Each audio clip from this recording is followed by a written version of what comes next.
الحمد للہ رب العالمین والصلاة والسلام علی محمد الامین فاعوذ باللہ من الشیطان الرجیم بسم اللہ الرحمن الرحیم۔ خواتین و حضرات، ہم سورہ نور کا مطالعہ کر رہے ہیں۔ ایمان اگر صحیح شعور کے ساتھ دل میں ایک چراغ بن کر روشن ہوتا ہے تو وہ پھر خارجی اثرات سے بھی پوری طرح محفوظ ہو جاتا ہے۔ صحابہ کرام کا ذکر قرآن میں ہوا ہے، اس میں ان کی خاص تعریف یہ کی گئی ہے کہ انہوں نے کہا ربنا اللہ، ہمارا پروردگار اللہ ہے، اور پھر اس پر جم گئے، وہ اس پر راسخ ہو گئے۔ اسی طرح ایک تعریف یہ بیان ہوئی ہے کہ ثم لم یرتابوا، پھر ان کو کوئی ارتیاب، کوئی شک نہیں لاحق ہوا۔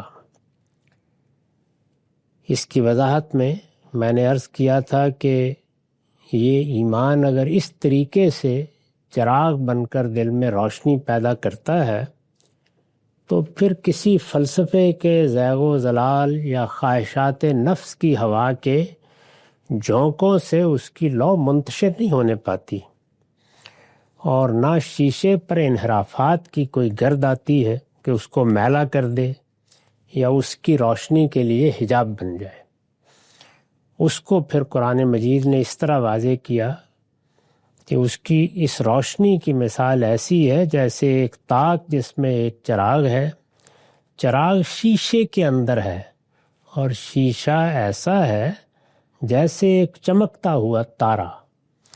تو اس میں دیکھیے تمثیل کے اجزاء کیا ہیں، یعنی تاک، وہ دل جس میں یہ چراغ روشن ہوتا ہے، اللہ پر ایمان گویا ایک چراغ ہے، وہ اس دل میں روشنی پیدا کرنے کے لیے رکھ دیا جاتا ہے۔ اس چراغ کو ایک شیشے میں بند کر دیا گیا ہے تاکہ کوئی ہوا کا جھونکا اس کی لو کو منتشر نہ کرے یا اسے بجھا نہ دے۔ وہ ہوا کے جھونکے خواہشات سے بھی آتے ہیں، وہ فکر و خیال سے بھی آتے ہیں، وہ نظر و استدلال سے بھی آتے ہیں۔ کسی کو ہم فلسفہ کہتے ہیں، کسی کو ہم نقطہ نظر سے تعبیر کرتے ہیں، کسی کو ہم ظنون و اوہام سے تعبیر کرتے ہیں۔ یہ سب چیزیں آ کے زیغ و ضلال پیدا کرتی ہیں۔ اسی طرح نفس کی خواہشات جب غلبہ پا لیتی ہیں تو وہ بھی آندھی اور طوفان بن جاتی ہیں۔ تو شیشے میں اس چراغ کو بند کیا گیا ہے، اور شیشہ ظاہر ہے اس پر گرد پڑ سکتی ہے، تو بتایا گیا کہ نہیں، وہ ایسا روشن ہے گویا ایک چمکتا ہوا تارا ہے، اس کو اس سے تشبیہ دی ہے۔ تو پاک، صاف، شفاف روشنی کو بیان کیا ہے۔ اس کے بعد بات یہاں ختم نہیں ہوئی، بلکہ فرمایا یوقد من شجرۃ مبارکۃ زیتونۃ لا شرقیۃ ولا غربیہ۔ اس چراغ میں تیل کہاں سے آتا ہے؟ وہی تمثیل مزید آگے بڑھتی ہے۔ اللہ تعالیٰ بیان فرماتے ہیں کہ اس کا تیل زیتون کا تیل ہے، یعنی جو تیل چراغ میں ڈالے جاتے تھے، سب سے بہتر روشنی کے لیے ڈالے جاتے تھے، ان میں اس زمانے کے لحاظ سے زیتون کا تیل ہی سب سے زیادہ نمایاں تھا۔ لیکن کیا زیتون کا ہر تیل ایک ہی جیسا ہوتا ہے؟ مزید وضاحت کی کہ جب زیتون کو بویا گیا، یعنی اس ایمان کے چراغ کو روشن کرنے کے لیے، تو وہ باغ کے وسط میں بویا گیا، یعنی وہ نہ شرقی تھا نہ غربی تھا، اور درخت بھی ایسا نہیں کہ مرجھایا مرجھایا سا ہے یا بیمار ہے، نہیں، اس میں برکت آئی، یعنی وہ خوب پھلا پھولا ہے۔ یہ اس کا تیل ہے۔ درخت کو بیان فرمایا کہ جو بہترین درخت ہو سکتا ہے، جس کا تیل انتہائی شفاف ہوتا ہے، یہ وہی تیل ہے۔ اس کی میں نے وضاحت کی ہے، یعنی ایمان کا یہ چراغ اللہ پر ایمان کا یہ چراغ جس فطری طلب و استعداد کے تیل سے روشن ہوتا ہے، وہ کیا چیز ہے جو اس تیل کو روشن کرنے کا باعث بنتی ہے، اس چراغ کو روشن کرنے کا باعث بنتی ہے، معاف کیجیے گا، وہ تیل کیا ہے؟ وہ طلب و استعداد ہے۔ یعنی ایک بندے کی فطرت میں اللہ تعالیٰ نے جو حقیقت کی طلب رکھی ہے اور اس کو پانے کے لیے جو صلاحیت رکھی ہے، وہ اصل میں اس چراغ کے لیے تیل بنتی ہے۔ تو وہ طلب، وہ استعداد اگر انسان نے ضائع کر دی، اس کی فطرت میں جو اللہ تعالیٰ نے اپنی پہچان اور اپنی معرفت کے دائیات رکھے تھے، اس نے ان کو نشو و نما نہیں پانے دی، تو پھر گویا یوں سمجھیے کہ یہ تیل صحیح طریقے سے تیار ہی نہیں ہوا۔ تو اس طریقے سے ایک ایک قدم پر یہ واضح کیا ہے کہ ایمان کی روشنی تو ہے اللہ پر ایمان سے جو روشنی حاصل ہوتی ہے وہ روشنی تو ہے، لیکن وہ روشنی اگر فی الواقع روشنی بنتی ہے تو وہ کس طرح بنتی ہے؟ تو میں نے عرض کیا کہ پہلی چیز یہ ہے کہ اس روشنی کا چراغ دل میں رکھنا چاہیے، کیونکہ پورے بدن کو یہی جگہ ہے جو روشن کرتی ہے۔ دوسرے یہ کہ اس کی حفاظت کرنی چاہیے۔ یہ حفاظت خواہشات کی ہوا کے جھونکوں سے بھی ہے اور یہ فلسفیانہ زیغ و ضلال سے بھی ہے۔ یہ حفاظت کی جائے گی تو اس کو اس طرح تعبیر کیا گویا ہم نے اس کو ایک شیشے میں بند کر کے رکھ دیا ہے، اب یہ چراغ ہواؤں سے بجھے گا نہیں، اور اس چراغ میں تیل پڑے گا تو جلے گا۔ وہ تیل کہاں سے آتا ہے؟ وہ انسان کی فطرت کی طلب اور استعداد سے آتا ہے۔ یعنی انسان کو اللہ تعالیٰ نے جو روشنی دے کر بھیجا ہے، وہ روشنی اس نے کتنی اپنے اندر محفوظ کر رکھی ہوئی ہے، یہ اسی سے تیل ملتا ہے جس سے پھر ایمان کا چراغ جلتا ہے۔ یعنی ایمان کا یہ چراغ جس فطری طلب و استعداد کے تیل سے روشن ہوتا ہے، وہ وسط باغ کے درختوں کا تیل ہے۔ تمثیل میں اس کو اس طرح واضح کیا ہے کہ جیسے ایک درخت کسی باغ کے درمیان میں لگایا گیا ہے۔ عام طور پر جو پرانے باغ ہوتے تھے ان میں جو درخت دائیں بائیں لگتے تھے وہ ظاہر ہے کہ ہواؤں کی زد میں بھی ہوتے تھے، آندھیوں کی زد میں بھی ہوتے تھے، لو کی زد میں بھی ہوتے تھے، لیکن جو درمیان کے درخت ہیں وہ زیادہ نشو و نما پاتے، زیادہ بلند ہوتے، ان میں بڑی برکت ہوتی۔ تو یہ گویا اس وقت جو باغوں کا تصور انسان کے ذہن میں تھا، اسی سے تمثیل کے اجزاء لے کے بتایا ہے کہ وہ وسط باغ کے درختوں کا تیل ہے جو زیادہ شاداب ہوتے ہیں، چنانچہ ان کا تیل بھی زیادہ لطیف ہوتا ہے اور زیادہ روشنی دیتا ہے۔ اس کے برعکس باغ کے مشرق و مغرب میں کناروں کے درخت ہمیشہ دھوپ اور ہوا کی زد میں رہتے ہیں، اس لیے زیادہ اچھے پھل بھی نہیں دیتے۔ اس میں اگر غور کیجئے تو طلب و استعداد کے عین نقطہ اعتدال پر قائم ہونے کی طرف بھی اشارہ ہو گیا ہے۔ یعنی وہ طلب و استعداد انتہا پسندیوں میں درہم برہم نہیں ہوتی۔ انسان کی اگر آپ طبیعت کا جائزہ لیں، یعنی ایک چیز تو اس کی فطرت ہے، اس میں بالکل برابر کی سطح پر اللہ تعالیٰ نے استعداد رکھ دی ہے۔ اس کو بیان بھی کیا ہے کہ میں نے تم سے اپنا عہد لیا، اس کی یاد تمہارے لاشعور میں راسخ کر دی۔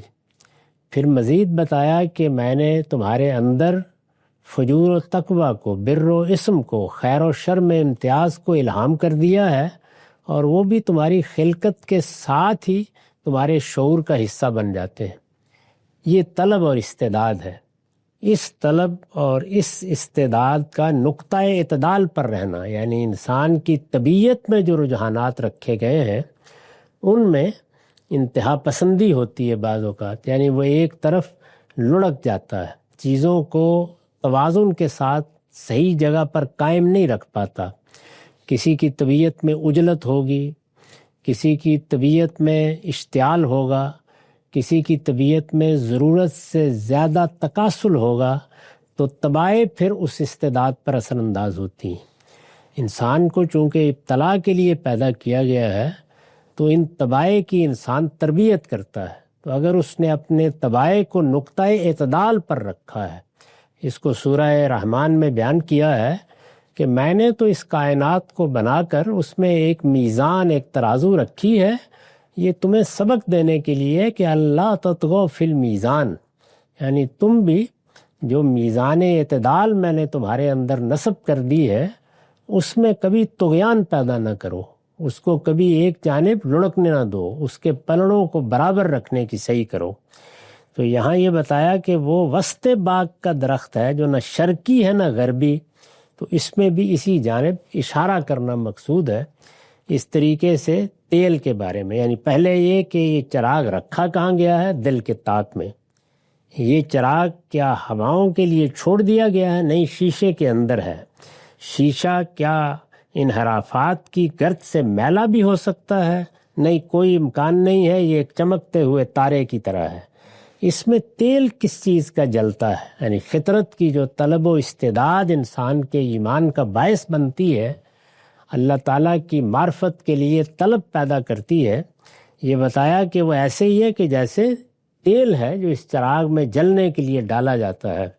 اس تیل کو بھی سمجھ لو کہ وہ اس شاداب درخت کا تیل ہے جو نہ شرقی ہے نہ غربی، یعنی اس میں اللہ نے برکت ڈالی، اس کا تنا گدرایا، وہ برگ و بار لایا، وہ اب ایک مبارک درخت ہے، اس کا تیل بھی لطیف ہوگا۔ اور پھر اس تیل کی تعریف کی، یکاد زیتھا یضیء ولو لم تمسسہ نار، یعنی وہ درخت جو اس اہتمام سے بویا گیا، جس میں یہ برکت پیدا ہوئی، اس سے ایسا شفاف تیل نکلا ہے گویا آگ کے چھوئے بغیر ہی بھڑک اٹھے گا، یعنی اتنا لطیف ہے کہ اس کو آگ دکھائیں تو آگ دکھانے کی ضرورت بھی نہ پڑے، قریب لانے کے لیے آپ ہاتھ بڑھائیں تو بھڑک اٹھے۔ یہ اس کی لطافت کو بیان کیا ہے۔ تو اس طرح کی طلب اور استعداد ہے، یہ وہی طلب و استعداد ہے جس کا ایک بڑا نمونہ مسلمانوں کی تاریخ میں سیدنا صدیق ہے۔ یعنی انسان نے اپنی طلب، اپنی استعداد، اپنی فطرت کے داعیات کو ایسے اعتدال پر رکھا ہے کہ اس کے لیے حق کو قبول کرنے میں لمحے بھر کی رکاوٹ بھی پیدا نہیں ہوتی، وہ اس کی طرف بڑھتے ہوئے کسی ارتیاب کا شکار نہیں ہوتا، وہ چیزوں کو دیکھنے میں ہمیشہ صحیح زاویہ تلاش کر لیتا ہے، وہ جہاں 3 4 10 احتمالات ہیں وہاں پہ صحیح جانب لپکتا ہے۔ اور اگر کسی موقع پر جیسے قرآن نے بتایا کہ کوئی بات، کوئی معاملہ ایسا ہوتا ہے جو شبہ پیدا کرتا ہے، اور وہ پیغمبروں کی زندگی میں بھی بعض اوقات ہو جاتا ہے، تو وہ ہمیشہ کیا کرتا ہے؟ وہ احسن کی طرف جاتا ہے، یعنی اس کی ایسی تعویل کرتا ہے یا اس کو اس طرح سمجھتا ہے جو اس کا بہترین پہلو ہوتا ہے۔ تو یہ چیز ہے جس کو یہاں بیان کیا کہ اس کے معنی کیا ہے؟ تیل ایسا شفاف ہے گویا آگ کے چھوئے بغیر ہی بھڑک اٹھے گا۔ چنانچہ اس کے اس پہلو کی جس کی طرف میں اشارہ کر رہا ہوں وضاحت کرتے ہوئے میں نے لکھا ہے، مدعا یہ ہے کہ قبول حق کی، یعنی حق کی بات جب سامنے آئے گی تو اس کو قبول کرنے کی یہ استعداد، جو صلاحیت اس کے اندر ہے، اس قدر قوی ہے کہ گویا بیتاب ہو رہی ہے کہ حق کب اس کے سامنے آئے اور وہ بغیر کسی تردد اور تاخیر کے اس کو قبول کر لے۔ تو اس کو اس طرح بیان کیا ہے کہ تیل ایسا ہے کہ وہ آگ کے چھوئے بغیر ہی بھڑک اٹھے گا۔ وَلَوْ لَمْ تَمْسَسْهُ نَارٌ نُورٌ عَلَى نور، روشنی کے اوپر روشنی، یعنی ایک روشنی جو فطرت میں رکھی گئی تھی، جس کے لیے فطرت میں داعیات پیدا کیے گئے تھے کہ وہ اس روشنی کی قدر پہچانے۔ ایک وہ روشنی یعنی جو اللہ تعالیٰ نے دے کے مجھے اور آپ کو، ہر انسان کو پیدا کیا، فرمایا اس روشنی پر جب پیغمبروں کی دعوت سے اللہ کی معرفت پیدا کی جاتی ہے تو کیا ہوتا ہے؟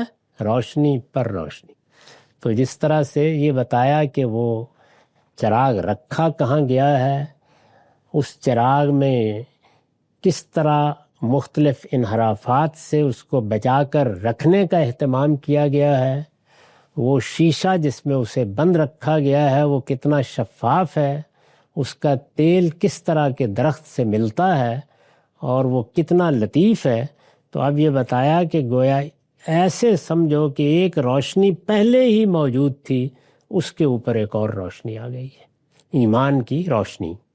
نور علی نور، روشنی کے اوپر روشنی، یعنی فطرت کی روشنی پر ایمان کی روشنی، جو انسان کے پورے وجود کو نور علی نور بنا دیتی ہے۔ اگر فطرت کی روشنی کی بھی قدر کی ہے، طلب اور استعداد کو بھی ہر طرح کے انحرافات سے بچا کے رکھا ہے، تو پھر یہ ایمان کی روشنی آئے گی تو یہ نور علی نور ہو جائے گی۔ یہد اللہ لنورہ من یشاء، اللہ جس کو چاہتا ہے اپنی اس روشنی کی ہدایت بخشتا ہے۔ یعنی یہ روشنی جو پیغمبروں کی دعوت سے آتی ہے، جو اللہ تعالیٰ کی طرف سے اس کے کلام کی صورت میں ملتی ہے، جس میں اللہ کا تعارف انسانوں کو کرایا جاتا ہے، انسان کی عقل اس کو جس خالق تک پہنچاتی ہے، اس خالق کے بارے میں بتایا جاتا ہے کہ وہ کون ہے، اس کی کیا صفات ہے، اس کے کیا سنن ہے۔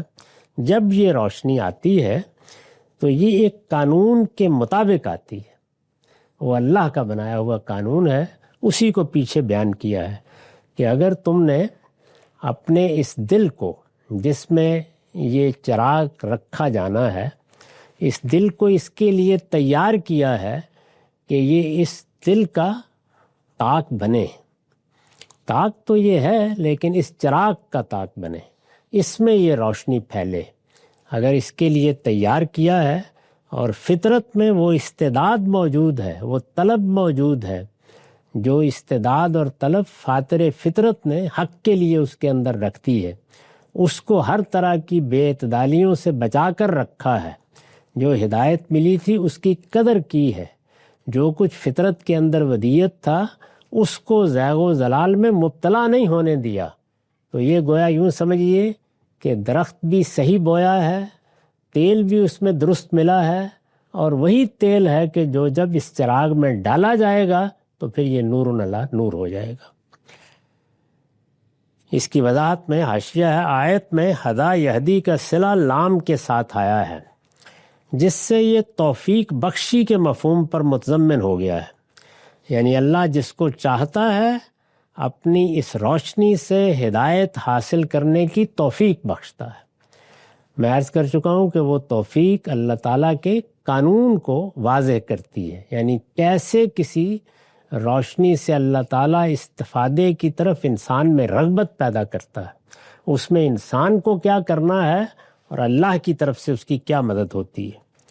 مطلب یہ ہے کہ خدا جب قبول حق کی یہ استعداد، یعنی جب حق سامنے آتا ہے، اور ظاہر ہے کہ وہ پیغمبروں کی تعلیمات سے سامنے آتا ہے، مطلب یہ ہے کہ خدا جب قبول حق کی یہ استعداد کسی شخص میں دیکھتا ہے، پہلی چیز یہ ہے کہ حق کو قبول کرنے کی استعداد ہے، یعنی زمین اگر اس پر بارش برسائی جائے تو اپنے اندر یہ استعداد رکھتی ہے کہ اس میں سے کوپلیں نکلیں گی، یہ سبزہ زار بن جائے گی۔ خدا جب قبول حق کی یہ استعداد کسی شخص میں دیکھتا ہے تو اسے توفیق دیتا ہے، یعنی وہ استعداد مجھے محفوظ رکھنی ہے، اس لیے کہ وہ مجھے دے کر پیدا کیا گیا ہے۔ میں نے اگر وہ استعداد اپنے اندر سے ختم کر دی ہے یا اس کے دائیات میں نے بجھا دیے، وہ نور باقی نہیں رہا جو مجھے دے کر بھیجا گیا تھا، تو پھر میں اس کا مستحق بھی نہیں ہوں کہ میں پیغمبروں کی دعوت پر قبول حق کے لیے لپکوں گا یا آگے بڑھوں گا۔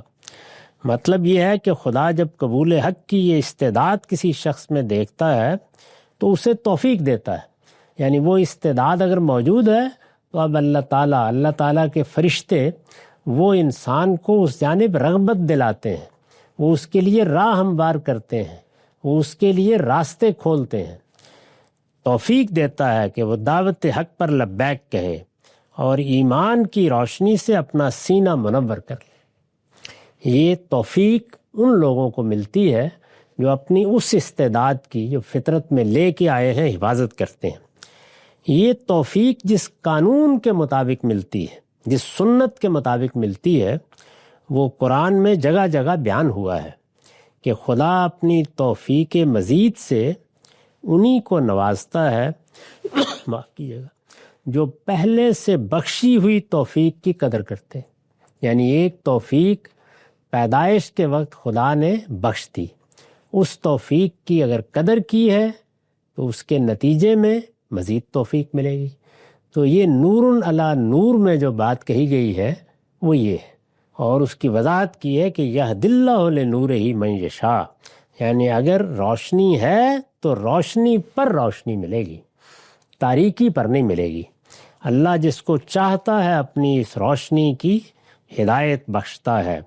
اللہ یہ تمثیلیں لوگوں کی رہنمائی کے لیے بیان فرماتا ہے، اور اللہ ہر چیز سے واقف ہے. یضرب اللہ الامثال للناس واللہ بکل شیء علیم.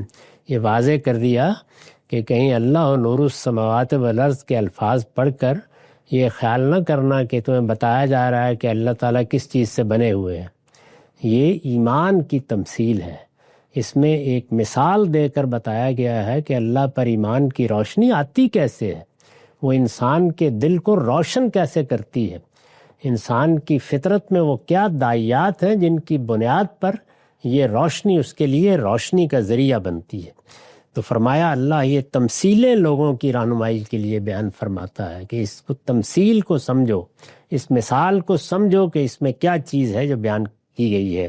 اور اللہ ہر چیز سے واقف ہے، اللہ ہر چیز سے واقف ہے.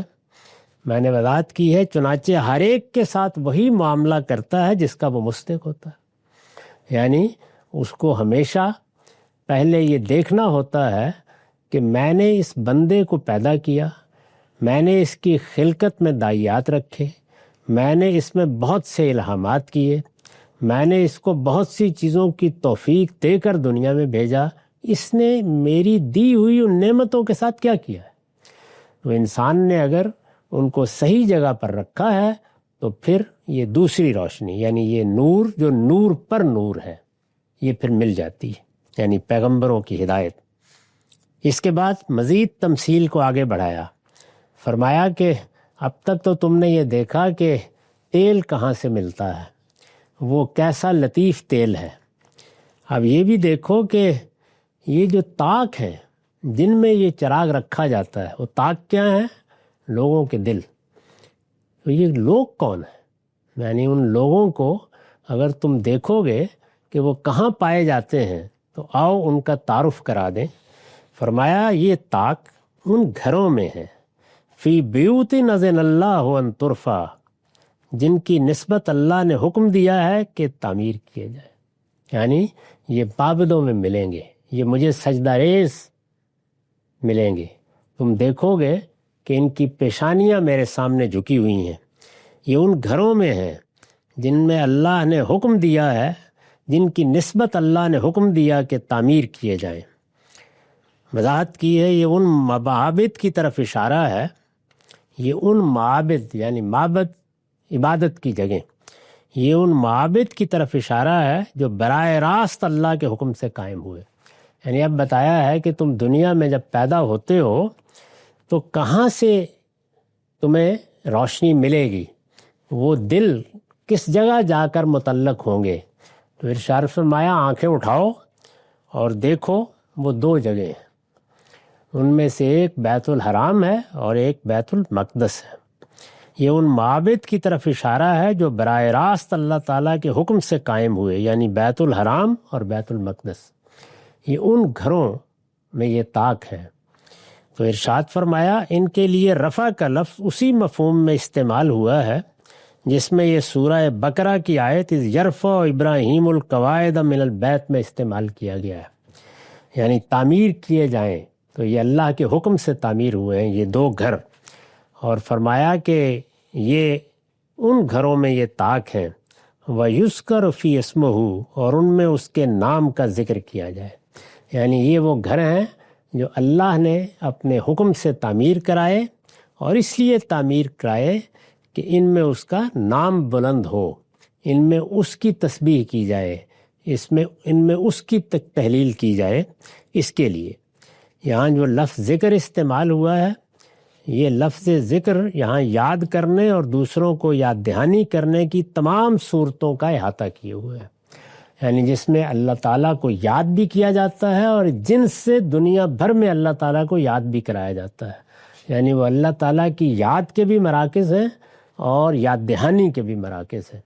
تو ایک ہی لفظ سے اس کو تعبیر کر دیا کہ وَيُذْكَرَ فِي اسْمُهُ يُسَبِّحُ لَهُ فِيهَا بِالْغُدُوِّ وَالْآصَالِ رِجَالٌ لَا تُلْهِيهِمْ تِجَارَةٌ وَلَا بَيْعٌ عَنْ ذِكْرِ اللَّهِ وَإِقَامِ الصَّلَاةِ وَإِيتَاءِ الزَّكَاةِ يَخَافُونَ يَوْمًا تَتَقَلَّبُ فِيهِ الْقُلُوبُ وَالْأَبْصَارُ، ان میں یعنی ان دونوں گھروں میں، بیت الحرام میں بھی اور بیت المقدس میں بھی، ان میں وہ مردان حق صبح و شام اس پروردگار کی تسبیح کرتے ہیں جن کو تجارت اور خرید و فروخت اللہ کی یاد اور نماز کے اہتمام اور زکوٰۃ کے ادا کرنے سے غافل نہیں کرتی۔ یہ دونوں گھر کیا اہمیت رکھتے ہیں؟ میں بارہا عرض کر چکا ہوں کہ اللہ تعالیٰ نے پہلے مرحلے میں ہزاروں سال تک یہی اہتمام رکھا کہ مختلف قوموں کی طرف اپنے رسول بھیجے۔ یہ جس روشنی کا یہاں ذکر ہو رہا ہے، جس کو پیغمبر لے کر آئے تو وہ ہر قوم کی طرف آئے، لیکن پھر سیدنا ابراہیم کی اولاد کا انتخاب کر کے اللہ تعالیٰ نے فیصلہ کیا کہ وہ 2 علاقوں کو اپنے لیے خاص کرے گا اور وہاں اس کی عبادت کے 2 گھر بنائے جائیں گے، ایک بیت المقدس اور ایک بیت الحرام۔ ان دونوں گھروں کو اسی مقصد کے لیے تعمیر کیا گیا کہ وہ پیغمبروں کے ذریعے سے جو نور ملتا ہے، جو روشنی ملتی ہے، اس کو دنیا میں پھیلانے کا اہتمام کریں۔ یہ گھر اس لیے بنائے گئے تھے اور ان کا مقصد یہی تھا۔ چنانچہ سورہ بقرہ میں بیت الحرام کی پوری تفصیل بیان ہوئی ہے کہ اللہ تعالیٰ نے کیسے اس کی بنیادیں اٹھانے کا حکم دیا، اس سے مقصود کیا تھا، اور کس طریقے سے پھر دنیا بھر کو دعوت دی گئی کہ لوگ اس گھر کی طرف آئیں، اور اس گھر میں جب لوگ پہنچ جاتے ہیں تو پھر وہاں نہ تجارت ہوتی ہے، نہ بیع و شراء ہے، وہاں یہ سب چیزیں ختم ہو جاتی ہیں۔ وہاں کیا ہوتا ہے؟ ذکر اللہ، اللہ کی یاد اور یاد دہانی، اقام الصلاۃ، نماز کا اہتمام، اور وہاں غریبوں کے لیے لوگوں کو زکوٰۃ ادا کی جائے، انفاق کیا جائے، لوگوں کی مدد کی جائے، یہ وہاں ہوتا ہے۔ اور اس میں وہ لوگ بیٹھے ہوئے اللہ کی عبادت کرتے ہیں، وہ اس دن سے ڈرتے رہتے ہیں جس میں دل الٹیں گے اور آنکھیں پھری کی پھری رہ جائیں گی، کس لیے کہ اللہ ان کے عمل کا بہترین بدلہ دے۔ تو یہ گویا جو بیت اللہ اور بیت المقدس کے اندر اللہ تعالیٰ کے ماننے والوں کا ہجوم ہے، اس کی تصویر کھینچی ہے۔ ہمارا وقت ختم ہو گیا، یہ تمثیل ابھی جاری ہے۔ اقول قولی ھذا واستغفر اللہ لی ولکم ولسائر المسلمین۔